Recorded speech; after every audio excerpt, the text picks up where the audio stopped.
കൈത്താക്കാലം 4-ാം ഞായർ മർക്കോസ് 7:1-13 വരെ. ശുദ്ധിയെക്കുറിച്ചും വിശുദ്ധിയെക്കുറിച്ചും ഒത്തിരി ചർച്ചകളും സംഘർഷങ്ങളും സങ്കല്പങ്ങളും നിലനിൽക്കുന്ന ഒരു കാലത്തും രാജ്യത്തുമാണ് നമ്മൾ ഇന്ന് ജീവിക്കുന്നത്. മതങ്ങൾ ഈ രണ്ട് കാര്യങ്ങളെക്കുറിച്ചുമുള്ള കാഴ്ചപ്പാടിൽ സംഘർഷങ്ങൾ വരെ എത്തുന്ന സമീപനമാണ് സ്വീകരിക്കുന്നത് എന്ന് നമ്മുടെ നാട്ടിൽ നടന്നുകൊണ്ടിരിക്കുന്ന ചർച്ചകളിൽ നിന്നും പ്രതികരണങ്ങളിൽ നിന്നും നമുക്ക് മനസ്സിലാക്കാവുന്നതാണ്. മിക്കതും വഴിതെറ്റിയതോ വഴിതെറ്റിക്കുന്നതോ ആയ പാരമ്പര്യങ്ങളിൽ നിന്നും ഉരുത്തിരിഞ്ഞവയാണ്. പാരമ്പര്യത്തിൽ നിന്നാണ് വിശ്വാസങ്ങളൊക്കെ ഇന്നത്തെ രീതിയിലായിത്തീർന്നിട്ടുള്ളത്. പല വിശ്വാസങ്ങളും സത്യത്തെ മറച്ചു കളയുന്നതും മറച്ചു വയ്ക്കുന്നതുമാണ്. ജാതി വ്യവസ്ഥയും അതിനോട് ബന്ധപ്പെട്ടുള്ള സാമൂഹിക ചേരിതിരിവുകളും ഒറ്റപ്പെടുത്തലുകളും അകൽച്ചയും അടിമപ്പെടുത്തലും ഒക്കെ ഇന്ന് രാഷ്ട്രീയ തലത്തിലും തർക്കവിതർക്കങ്ങൾക്ക് കാരണമാകുന്നത് ഏവർക്കും അറിയാവുന്ന വസ്തുതയാണ്. ഭക്ഷണം പോലും മതനിബന്ധനകളുടെ വിവേചന വിഷയമാകുന്നു. ചില ഭക്ഷണവിഭവങ്ങളും നിഷിദ്ധങ്ങളാകുന്നു. ചിലർ നിഷിദ്ധമാണെന്ന് കരുതുന്നവയെ മറ്റുള്ളവരിലും അടിച്ചേൽപ്പിക്കുന്നു. അനുസരിക്കാത്തവരെ പരസ്യവിചാരണയ്ക്ക് വരെ വിധേയരാക്കി മരണത്തിന് വിധേയരാക്കുന്നതു വരെ എത്തിച്ചേർന്നിരിക്കുന്ന ഈ കാലയളവിൽ വിശുദ്ധിയെയും ശുദ്ധിയെയും തമ്മിൽ വേർതിരിച്ചു കാണുവാൻ അന്ധമായ പാരമ്പര്യത്തിലും വിശ്വാസത്തിലും അകപ്പെട്ടിരിക്കുന്നവർക്ക് സാധിക്കാതെ പോകുന്നു.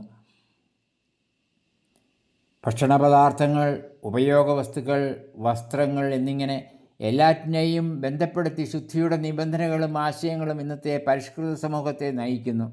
വീണ്ടും ആഠ്യത്വത്തിൻ്റെ പുതിയൊരു നാഗരികത കൾച്ചർ രൂപം കൊള്ളുന്നു. അതിൻ്റെ ഭാഗമാണ് നമ്മളെല്ലാം. പുതിയ നാഗരികതയാണ് ഇന്ന് ഉച്ചനീചത്വങ്ങൾ നിശ്ചയിക്കുന്നത്. ജാതി വ്യവസ്ഥിതിയുടെ മറ്റൊരു രൂപം.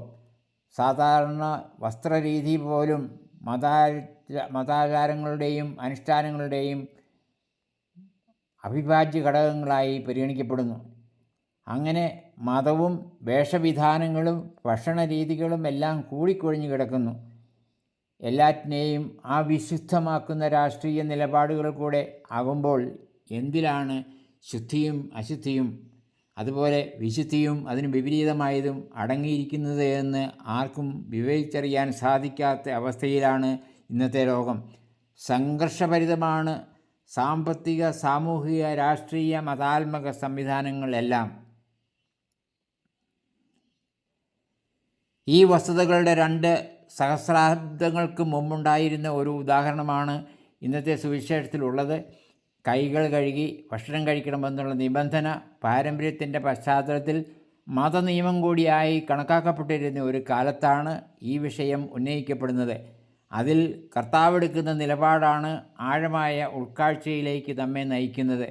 വിശക്കുന്നവരുടെയും പാവപ്പെട്ടവരുടെയും അവഗണിക്കപ്പെട്ടവരുടെയും പക്ഷത്താണ് കർത്താവ്. ശുദ്ധിയെക്കുറിച്ചുള്ള ധാരണകളിലും ഒത്തിരി പാകപ്പിഴവുകളും മുൻവിധികളും കടന്നുകൂടിയത് കർത്താവ് ചൂണ്ടിക്കാണിക്കുന്നു. ഇവിടെയെല്ലാം ഒരുപാട് കാപട്യമുണ്ടെന്നു കൂടി അവിടുന്ന് പറയുകയാണ്.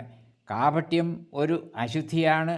പാത്രങ്ങളുടെ അകം കഴുകാതെ പുറം മാത്രം കഴുകുന്നത് പോലെ അകം ശുദ്ധമല്ലെങ്കിൽ അതിൽ വിളമ്പുന്നതും അശുദ്ധമായി തീരും എന്ന സൂചനയും കർത്താവ് നൽകിക്കൊണ്ടാണ് ആന്തരികവും ബാഹ്യവുമായുള്ള ശുദ്ധിയെക്കുറിച്ചും വിശുദ്ധിയെക്കുറിച്ചും കർത്താവ് വിശകലനം നടത്തുന്നതും വിശദീകരണം നൽകുന്നതും.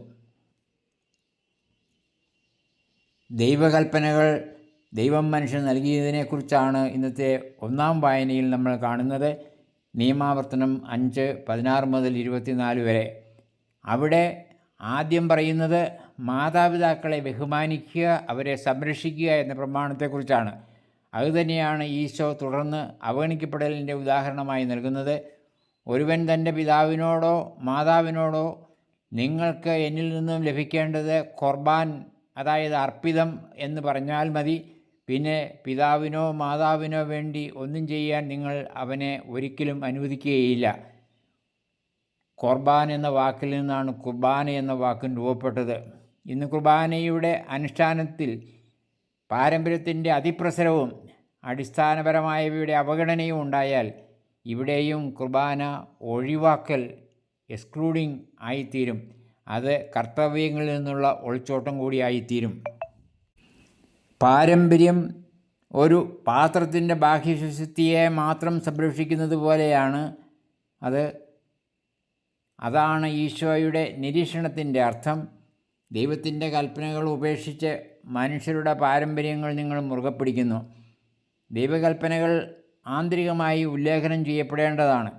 കല്ലിലെഴുതി ദൈവം മോശയ്ക്ക് കൊടുത്ത കൽപ്പനകൾ കല്ലുകളിൽ മാത്രമായി വായിച്ചെടുത്താൽ അത് ബാഹ്യമാണ്. കല്ലുപോലെ നിർജീവവും കഠിനവുമായിത്തീരുന്ന മനസ്സുകൾക്ക് ദൈവകൽപ്പനകളും അവയുടെ വ്യാഖ്യാനങ്ങളും ബാഹ്യമായി മാത്രം ബാധിക്കുന്നവയാണ്. അതിൽ നിന്നാണ് മനുഷ്യൻ പാരമ്പര്യങ്ങൾ സൃഷ്ടിച്ചെടുക്കുന്നത്. അതുവഴി മനുഷ്യഹൃദയങ്ങളെ പൗത്രമാക്കുന്ന ദൈവിക നിയമങ്ങളെ ഹൃദയങ്ങളിൽ നിന്നും അവർ പുറന്തള്ളുന്നു. അത് വിശദീകരിക്കുന്ന വാക്കുകളാണ് തുറന്നുള്ള കർത്താവിൻ്റെ വാക്കുകൾ.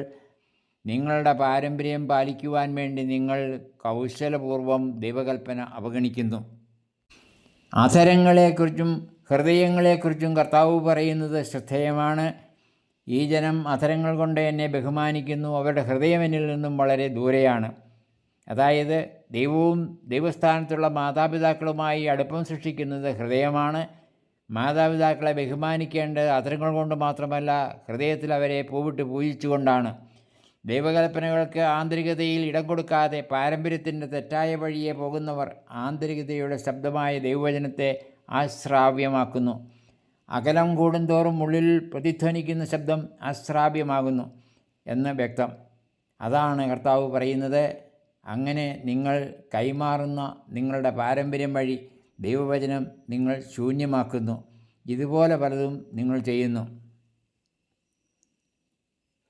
ഇനിയും ഒരുപാട് കാര്യങ്ങൾ കൂട്ടിച്ചേർക്കാനുണ്ട് എന്നുള്ളതിന് കർത്താവീശോ സൂചന നൽകുകയാണ്.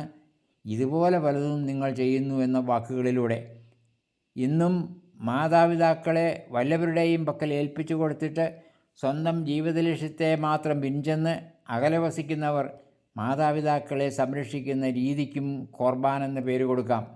സ്വന്തം ഉത്തരവാദിത്തത്തിൽ നിന്നുള്ള കൈകഴുകലായും പാരമ്പര്യത്തിൻ്റെ പിന്നാലെ പോകുന്ന എല്ലാവരുടെയും മനോഭാവത്തെ വ്യാഖ്യാനിച്ചെടുക്കാം.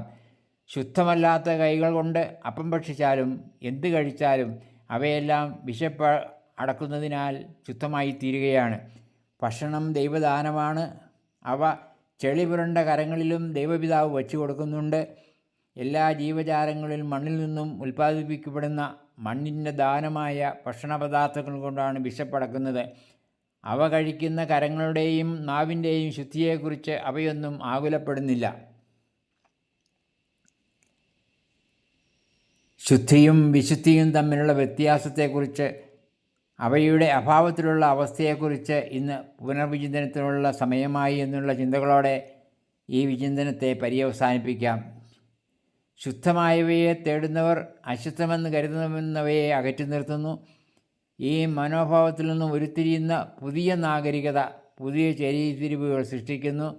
അതിന് മതവും രാഷ്ട്രീയവും പൊതുസമൂഹവും കക്ഷി ചേരുന്നു. ആന്തരികതയെക്കുറിച്ചും ആന്തരിക വിശുദ്ധിയെക്കുറിച്ചും ബാഹ്യമായ കാര്യങ്ങളിൽ മാത്രം ശ്രദ്ധ ചെലുത്തുന്നവർ വിശകലനം നടത്തുന്നു, വിധി എഴുതുന്നു. ആന്തരികത എന്നത് എന്താണെന്ന് അറിയാത്തവർ അതിനെക്കുറിച്ച് വാചാലരാകുന്നു. ബാഹ്യമായവയിൽ അഭയം തേടി അതിൽ നിന്നൊരു മതാത്മകതയെ സൃഷ്ടിച്ചെടുക്കുവാൻ അങ്ങനെയുള്ളവർ പരിശ്രമിക്കുന്നു. കൂട്ടിക്കുഴയ്ക്കപ്പെടുന്നത് അവിശുദ്ധമായിത്തീരുന്നില്ലേ? അത് ദൈവനിഷേധം വരെ ആയിത്തീരുന്നു. അവിശുദ്ധമായതിനെ ഉന്നതങ്ങളിൽ അവർ പ്രതിഷ്ഠിക്കുന്നു. അങ്ങനെ അത് ദൈവനിഷേധം വരെ ആയിത്തീരുന്നു. ഒടുവിൽ അത് മനുഷ്യനിഷേധം കൂടി ആയിത്തീരുന്നു. കണ്ടെത്താത്തവർ ഉള്ളിലുള്ളവയെക്കുറിച്ച്, അതായത് ഹൃദയ രഹസ്യങ്ങളെക്കുറിച്ച് ചിന്തിക്കുവാൻ പോലും കഴിയാത്തവർ ബാഹ്യമായവയിൽ അലഞ്ഞു നടക്കുന്നു. വിശുദ്ധി, മതാത്മകത, ആന്തരികത, ഹൃദയം എന്നിങ്ങനെയുള്ളവയെക്കുറിച്ചുള്ള വാക്കുകളും അവയുടെ പിന്നിലുള്ള അർത്ഥവും യാഥാർത്ഥ്യങ്ങളും വ്യഭിചരിക്കപ്പെടുന്നു. ഒരുപാട് ഉൾക്കാഴ്ചകളിലേക്ക് നമ്മെ നയിക്കുന്ന വാക്കുകളും അവയുടെ വിശദീകരണവുമാണ് കർത്താവിൽ നിന്നും ഇന്നത്തെ സുവിശേഷത്തിലൂടെ നമുക്ക് ലഭിച്ചത്. ഹൃദയത്തിൽ കർത്താവിൻ്റെ വാക്കുകളെ ദൈവപ്രമാണങ്ങളുടെ വിശദീകരണങ്ങളായി ഉൾക്കൊണ്ടുകൊണ്ട് അവയെ അവിടെ ഉല്ലേഖനം ചെയ്യുവാൻ അവിടുത്തെ നമ്മുടെ ആന്തരികതയിലേക്ക് നമുക്ക് ക്ഷണിക്കാം. ഏവർക്കും ഇന്നേ ദിവസത്തിൻ്റെ അനുഗ്രഹങ്ങൾ താമസിച്ചാണെങ്കിലും ആശംസിക്കുന്നു. Father James Purathayil, CST.